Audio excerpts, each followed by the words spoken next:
반갑습니다. 독창적인 시선으로 정치권을 통찰하는 여의도 펠레 시간 박성민 정치 컨설턴트와 함께합니다. 안녕하세요.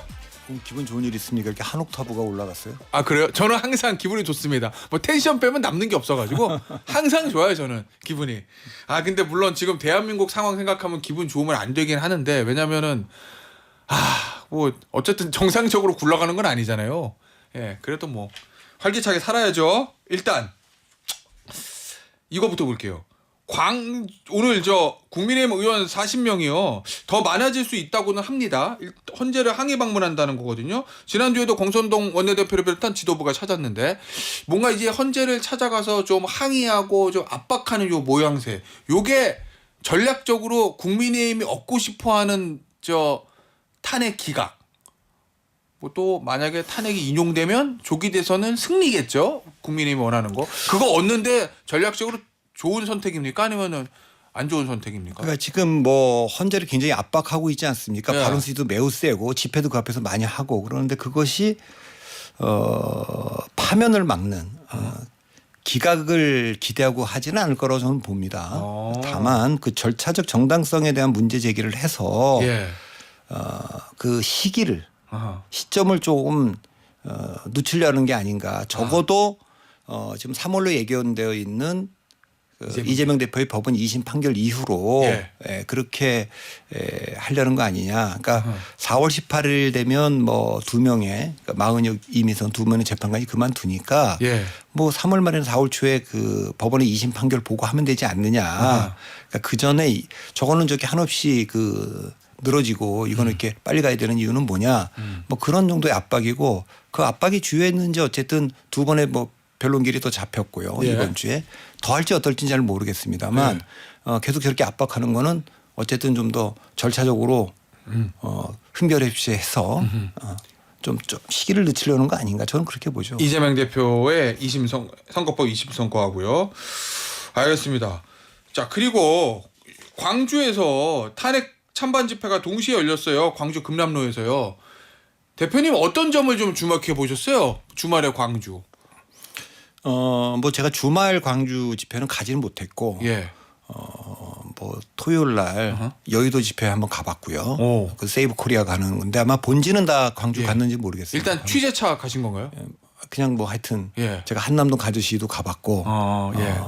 여의도 세이브 코리아도 가봤고 예. 강화문에 가니까 예. 그 코리아나 호텔 앞에는 이제 정강훈 목사의 예. 집회가 있고 강화문 앞에는 민노총 예, 예. har찬 그 가운데는 이제 광장으로 예, 맞아요. 바리케이트 치고 예. 이렇게 해놨던데 일단 뭐 그날은 다들 평화적으로 하는 걸 봤는데 광주는 어떤지 모르겠습니다만 광주도 아무런 물리적 충돌은 없었다고 합니다. 네, 그런데 이제 이게 이제 점점 그 기름이 이제 바닥에 뿌려지는 느낌은 있어서 그 헌재나 법원의 판결이 예. 그 승복할 수 없는 뭐 시기의 문제라든가 결과가 이렇게 나오면 언제든지 이게 물리적 충돌로 갈 수 있는 예. 그런 위험은 보이죠. 왜냐하면 이제 법원이나 광장에 지금 모든 게 맡겨져 있다는 거는 또 정치인들이 거기 찾아간다는 건 정치가 이미 실패했다는 거 아닙니까? 예. 정치가 해결해야 될 문제를 해결하지 못하고 법원과 광장, 국회가 아니고 국회에서 해야 될 거를 다 거기다 지금 해놓고 있기 때문에 정치인들이 그런 광장 집회에 참여하고 하는 거는 저는 매우 잘못됐다고 봅니다. 예. 그러니까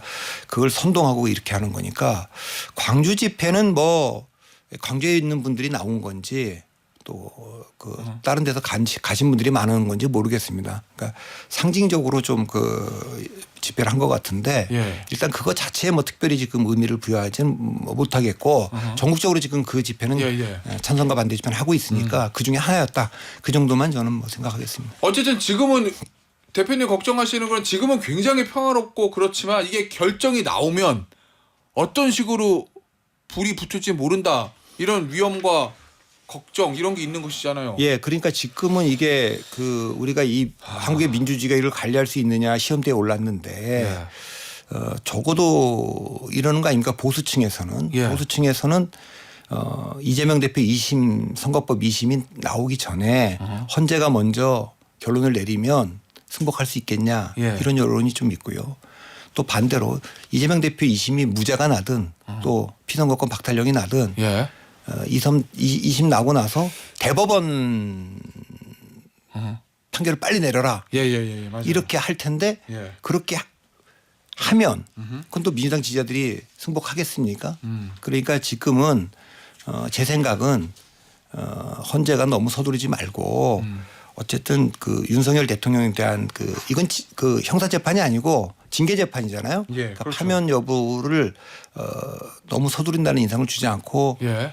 판단했으면 좋겠고 민주당 이재명 대표 2심이 어떻게 나오든지 간에 그것은 선거를 통해서 예. 이재명 후보가 민주당의 후보가 된다면 그걸 대법원에 의해서 저지하는 것이 아니라 선거에 국민의 판단에 맡기는 게 낫지 않느냐 그 생각은 저는 있어요. 그러니까 처음에 제가 이 방송에서도 그 얘기를 했는데 지금 헌법적 위기이기 때문에 우리가 잘 넘어가야 된다.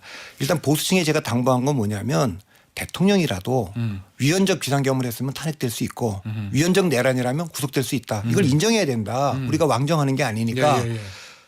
야당 측에는 이게 헌법적인 거니까 헌법과 법률에 어떤 빌미나 흔결을 남기면 안 된다. 예. 그런데 지금 조금 이제 151석이냐 200석이냐 명확하지 않은 상태에서 한덕수 권한대행에 대한 탄핵을 그렇죠. 했고 그다음에 공수처의 수사권 문제가 없는데 이걸 이제 특검이나 경찰로 가져가지 않은 거. 예. 그다음에 이제 또 지금 마은혁 재판관 문제를 예. 먼저 하겠다 그랬다가 지금 연기를 하고 예. 이런 것들에서 약간 좀 서두른 느낌들 이런 것들이 좀 있어요. 저쪽은 조금 보수 진영에서는 그렇기 때문에 불복하려고 하는 예. 양쪽 다 그렇게 되면 뒷감당이 되겠습니까? 그러니까 우리가 지금 걱정해야 될 거는 어쨌든 어떤 결론이 나도 물리적 충돌은 있으면 안 아니, 되고 당연하죠. 그러면 흔쾌히 승복은 안 되더라도 예.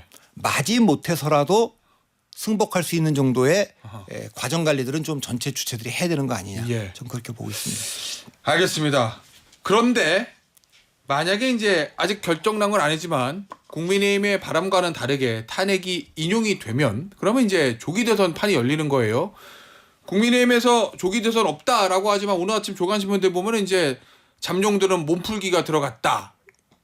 안으로 물밑에는 이런 보도들이 있더라고요. 그래서 하나씩 보겠습니다. 일단은 최근에 등장한 원희룡 전 장관 얘기부터 해볼게요. 원희룡 전 장관이 등판해가지고 지금 헌재 비판하는 기자회견을 했거든요. 그리고 대통령 탄핵 반대 집회도 참석을 했는데 그리고 공교롭게도 조정훈 전략기획위원장이 그 원희룡 전 장관 헌재 비판하는 기자회견을 같이 했어요. 소통관을 잡아준 겁니다. 원 전 장관 출마할 거라고 보세요? 그걸 그렇게 물어보면 제가 답은 잘 못하겠는데 예. 그 전에 제가 그랬어요. 탄핵 반대파에 예. 2명을 꼽으라 그러면 저는 홍준표 시장, 원희룡 장관 꼽겠다. 예. 그 뒤에도 뭐 많이 있지만 예, 가장 예. 대중적인 분들인데 김문수 장관이 갑자기 1위로 부상하면서 두 분 다 유탄을 맞았잖아요. 그러니까 홍준표 시장도 지금 뒤로 좀 밀렸고 예. 아예 그 원희룡 장관은 잘 안 보이고 예. 이런 정도가 됐는데 원희룡 장관은 탄핵 반대파 중에서는 그래도 상당히 좀 대중성도 좀 있고 예. 그다음에 무엇보다도 민주당하고 비교해 봤을 때 이재명 대표에 대해서 국민의힘이 이번엔 도전자 포지션에서 싸워야 될 텐데 김문수 홍준표 두 분은 이미 70대고 예. 아무리 봐도 이렇게 딱 보면 더 챔피언 같고 그러지 않습니까? 예. 세대가 좀 다르니까 그런 면에서 탄핵 반대파에서 조금 기대할 수 있는 분이 원희룡 장관인 것 같고 또 하나 사실 그 전에는 이제 홍준표 시장이 앞서가고 있었는데 예. 홍준표 시장을 밀고 있는 그 탄핵 반대파 의원들, 영남의 또 친윤들 이런 분들이 봤을 때는 홍준표 시장이 그 탄핵 반대파 중에서는 가장 강력한 후보라는 건 동의하면서도 예. 걱정도 많았을 거예요. 자기들은 너무 잘 알아. 어떤 윤석열 대통령만 해도 예. 정치도 잘 모르고 예. 의원들도 잘 모르니까 예. 뭐 자기들이 어떻게 좀 해서 예. 뭐 이득도 보고 네, 이렇게 기득권도 유지하고. 됐는데 홍준표 시장은 그게 안 통할 것 같은 거예요. 지금은 그러지만 그러니까 조금 자기들이 봤을 때 부담스럽다. 뭐 그런 면에서 김문수나 홍준표는 우리가 컨트롤하기 좀 부담스럽다. 이야. 반면에 이제 원희룡은 예. 조금 그런 면에서는 좀 대화가 되는 상대 아니냐. 상대적으로 나이도 상대적으로 어리고 뭐 나이도 어리고 정치 잘 알고 뭐 당 사무총장도 하고 다 경험이 충분하지만 도지사도 하고 했지만 그래도 굉장히 권위적으로 탁 누르는 스타일은 아니니까 예. 얼마든지 뭘 같이 도모할 수 있지 않겠냐, 쉐어할 수 있지 않겠냐, 뭐 그런 점을 볼 수 있기 때문에 예. 예를 들어서 이제 한번 출렁일 텐데 예. 그 탄핵 인용되고 나면 그때 조직적으로 원희룡 그 장관을 예.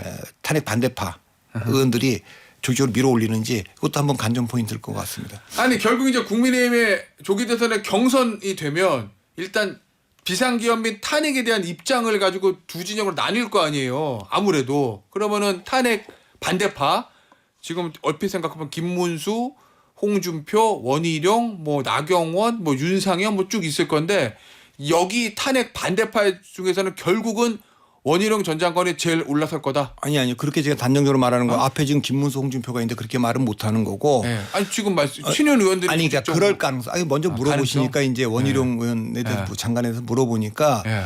사실 이제 비상계엄에 대해서 동의하지는 않을 것 같아요. 원희룡 여기 있는 전 장관. 그 예. 5분 전부 다 아, 그 그래요? 국회의원들은 예. 탄핵 반대파라고 하더라도 예.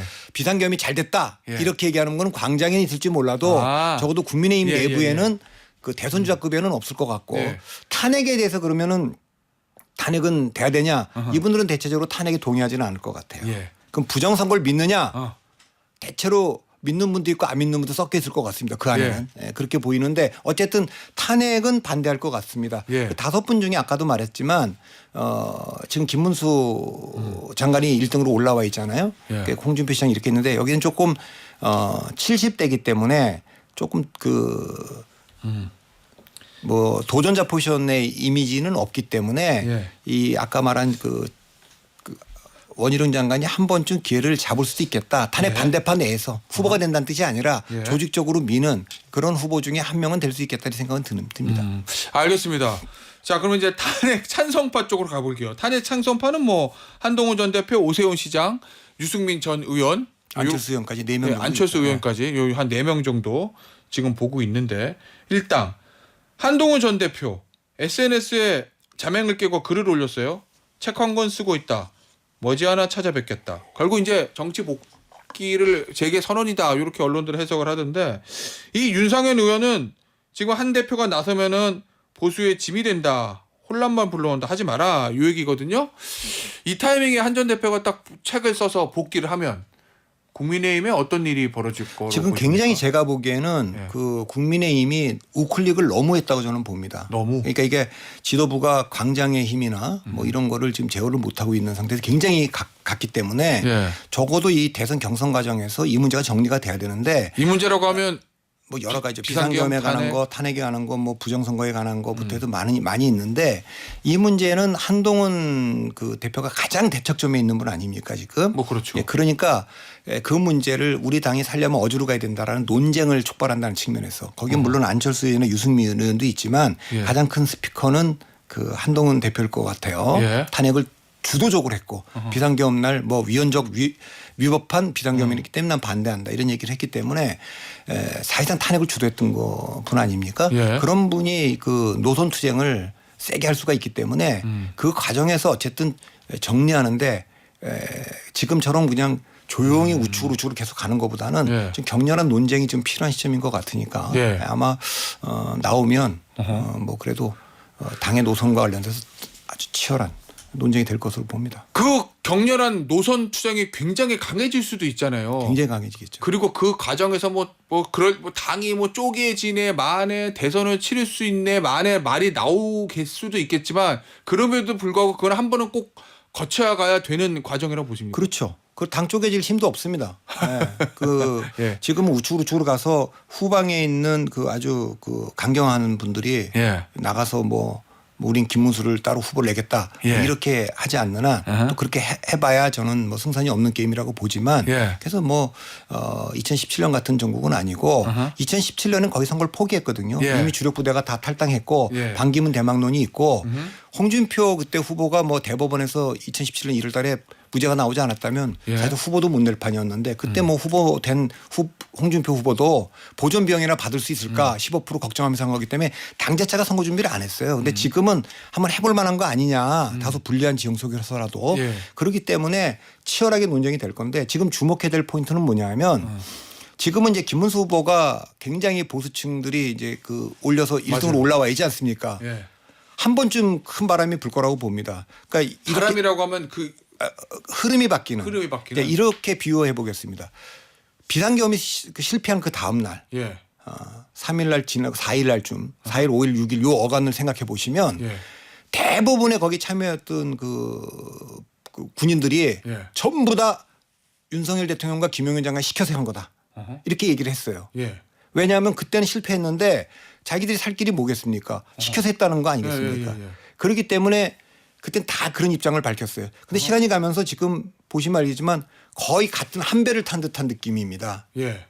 그러니까 그때는 야 이거는 우리가 그 시켜서 했다는 것이 내 그 죄를 좀 예. 가볍게 하는 거라면 지금은 아예 내란죄 자체를 예. 성립하지 않게 하는 게 좋겠다라는 대통령이 살아야 나도 산다 뭐 이런 이렇게 거. 된 것 같아요. 예. 무슨 얘기냐? 지금까지는 탄핵이 인용되기 전까지는 저는 그 다른 배 탄핵을 주도한 사람들에 대한 원망, 예. 비판, 어허. 책임 이런 게 저는 있다고 봅니다. 그것이 지금까지는? 예 그래서 그것이 김문수 후보를 1등으로 올린다고. 그러나 탄핵이 인용되는 순간은 예. 좋든 싫든 인정하든 인정하지 않든 한 배를 타는 입장이 될 거라고 봅니다. 그러니까 그건 뭐 보수 유튜버든 예. 광장에 있는 분들이든 예. 보수 언론이든 국민의힘이든 어허. 목표는 딱 하나죠. 이겨야 된다. 예. 무슨 일이 있어도 이겨야 된다. 예. 그러니까 여기서 뭐 분열도 안 되고 우리는 조금씩 양보해서 이기는 후보를 내자. 이렇게 한번 프레임이 바뀌는 시점이 올 거라고 봅니다. 흐름이. 예. 그러니까 지금은 그 아까 이제 제가 예를 들었습니다만 예. 그분들도 쭉 그러다가 이거 보니까 뭐 공수처나 검찰이 뭐 비하폰 내용이라든가 이 증언들만이 결정적 증거는 못 갖고 있구나. 예. 이렇게 하는 순간 쫙 그 뭐 입을 맞추지 않더라도 예. 다 자기들 살 길을 찾아서 그렇게 진술을 하고 있는 거 아닙니까? 그런 것처럼 인용이 되는 시점이 오면 아 이거 조기 대선이 불가피하구나 이렇게 되면 갈 겁니다. 왜냐하면 지금 여론조사를 보시면요.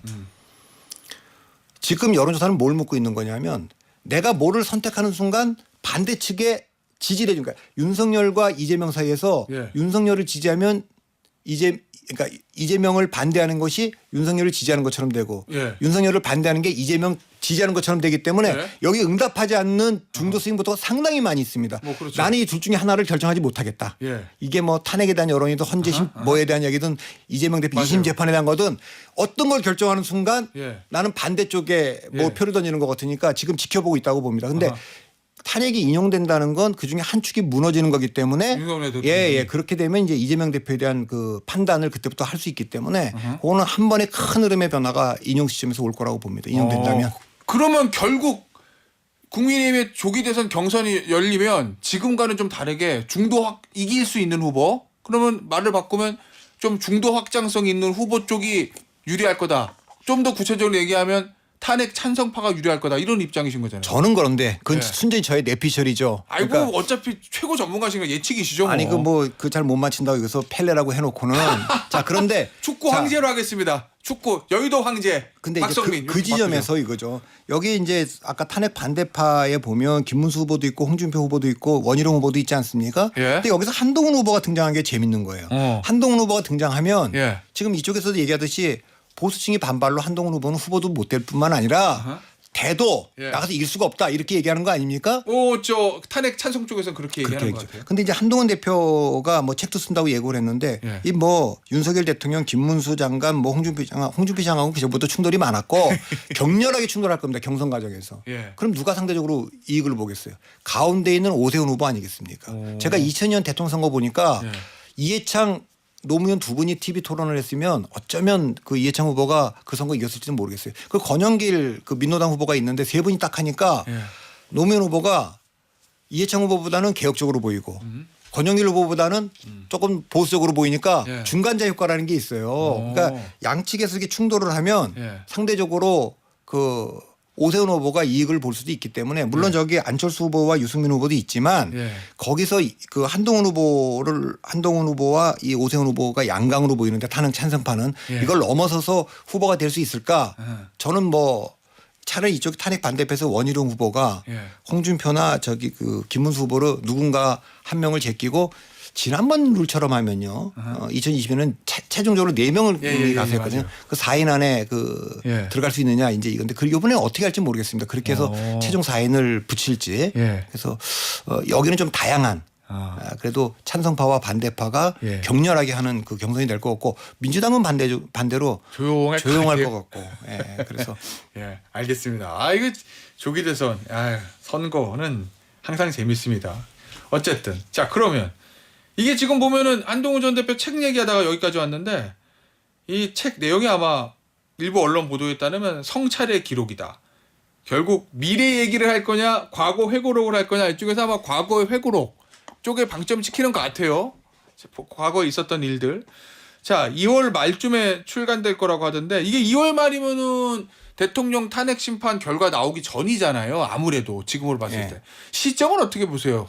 그때도 이 방송에서 얘기를 했어요. 네. 시점을 우리가 이제 3개 시점인데 설 전에는 움직이면 안 된다. 네. 그럼 뭐 비상계엄 정국에서 탄핵을 주도한 분이 움직이면 공간이 없을 거다. 그렇다고 탄핵 인용 시점에서 움직이면 너무 늦다. 너무 늦죠. 그래서 뭐 경선에서 후보되는 데까지 30일밖에 물론 전직 대표고 그래서 뭐 전당대회도 치러봤고 그 새가 있다고는 하나 그래도 뭔가 움직여야 될 이유는 지금 이미 조기 대선 그 상정하고 가상 대결 나오고 있지 않습니까? 거기서 계속 밀리고 있으니까 더 이상 밀리면 안 된다는 위기감도 좀 있지 않겠습니까? 지금 가상 대결을 보면 김문수, 홍준표, 오세훈 이분들이 한동훈 후보보다 더 경쟁력 있는 걸로 나오잖아요. 지금 한 4명 정도가 그 가상 대결에 들어가고 있는데 거기서 그래도 뭐 올라와야 되니까 지금 뭐 움직이지 않을 수가 없고 움직이기 전에 일단 책을 낸다. 이 예고로 난 출마한다. 경선에 이런 정도를 해서 메시지를 좀 내야 되는 시점인 거는 같습니다. 책 내는 것 자체는 좋은 전략이에요? 모르겠습니다. 그건 뭐 어떤 내용을 담고 있을지 모르겠는데 잘못하면 뭐 본인 잘못을 인정하지 않고 변명만 했다 이렇게 될 수도 있고 뭐 그건 이제 성찰이니까 아마 검사 시절 때부터 윤석열 대통령과의 관계, 김건희 여사와의 관계, 뭐 당에서 있었던 일 어디까지 있을지 잘 모르겠는데 굉장히 뭐 파장이 있을 거는 같습니다. 그래요? 알겠습니다. 이 얘기 좀 해볼게요. 대표님 최근에 보수 언론 쪽에서 대통령 탄핵 선고 전에 자진하야가 필요하다 이런 얘기들이 솔솔 나오거든요.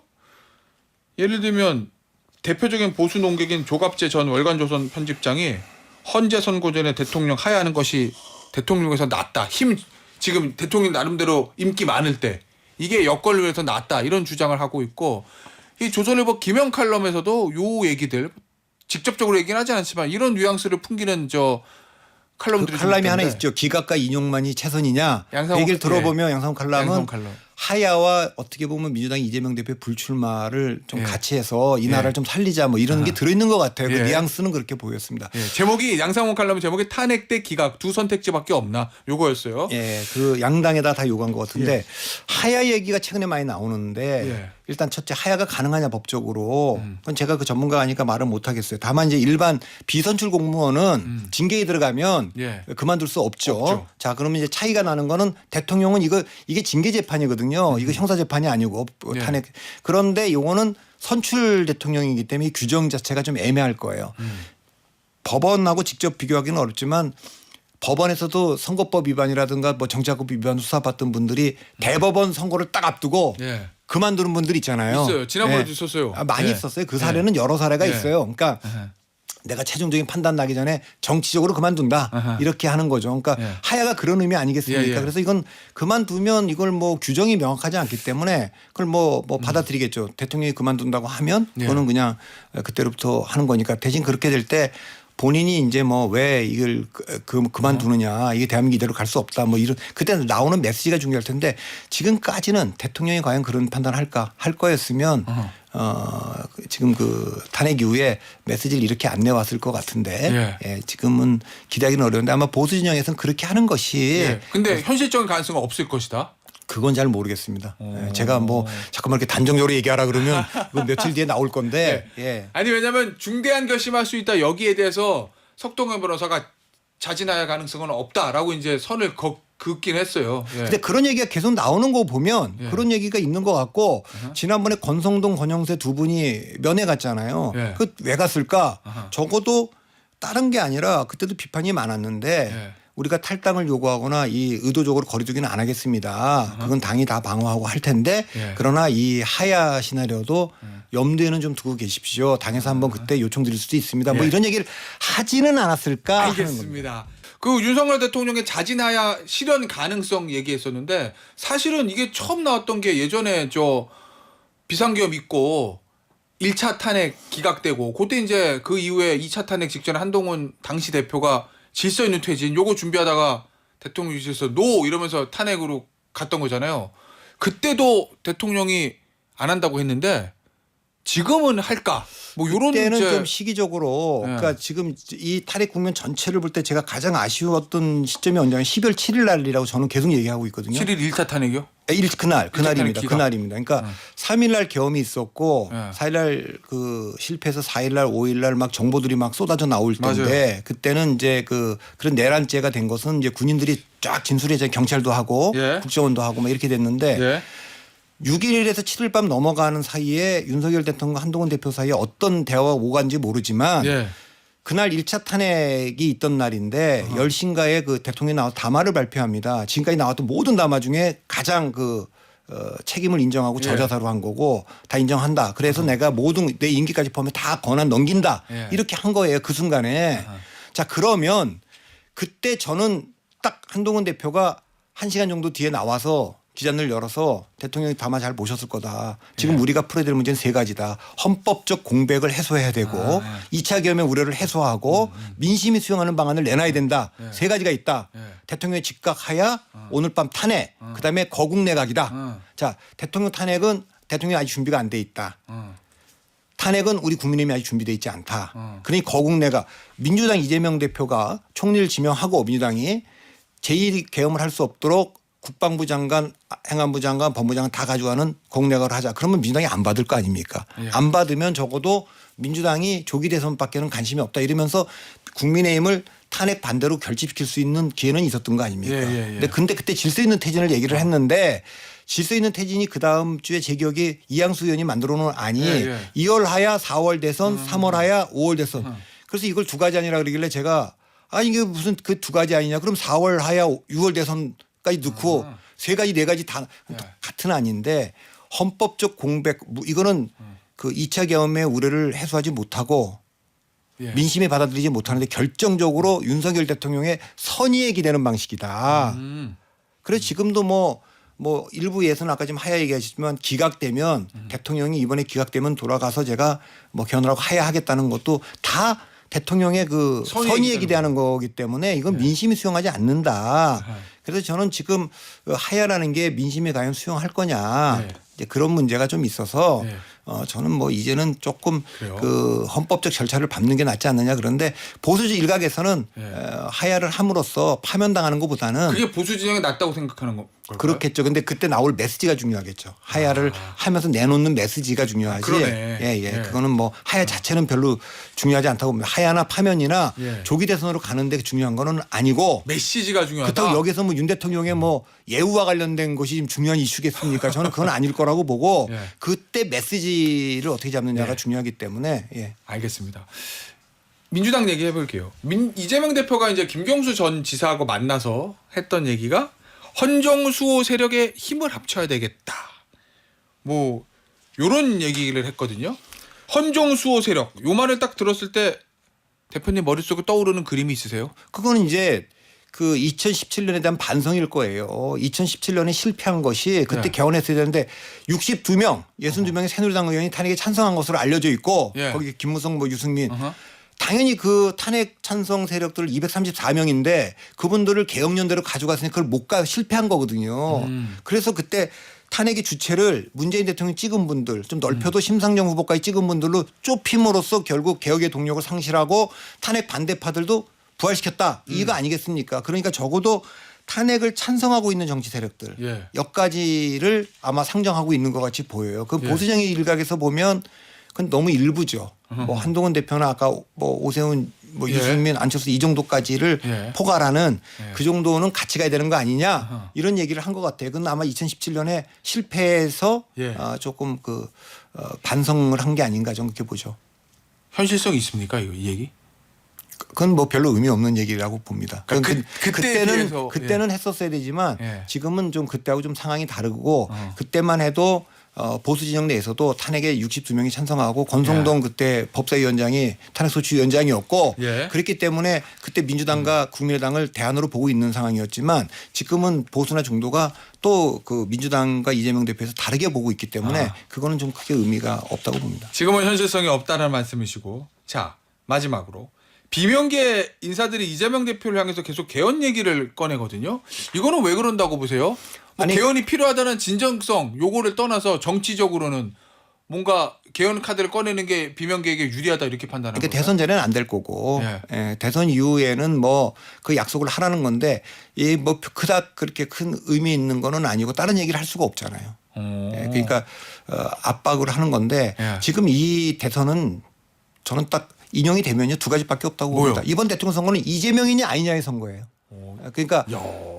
뭐 이재명이냐 국민의힘 후보 누구냐 사이에 선택하는 것도 아니고 1964년 미국 대통령 선거처럼 베리 골드워터 대 베리 골드워터 린드 존슨이 아니라 예. 골드워터 대 골드워터 이번에 2024년 미국 대통령 선거 트럼프 대 트럼프 트럼프 대 정확히 반 트럼프죠. 트럼프야 아니냐? 그러니까 이재명이냐 아니냐의 선거라고 봅니다. 변수는 딱 하나예요. 뭐요? 2심 그 예. 선거법 2심 결과입니다. 의자가 나오면 날개를 달고 그냥 이재명 후보가 예. 갈 거고 예. 또 당선 무효형이 나오면 예. 그때부터 시끄러워질 겁니다. 예. 다만 당선 무효형이 나온다고 해도 대법원 선거까지는 일정상 너무 촉박하기 그렇죠. 때문에 예.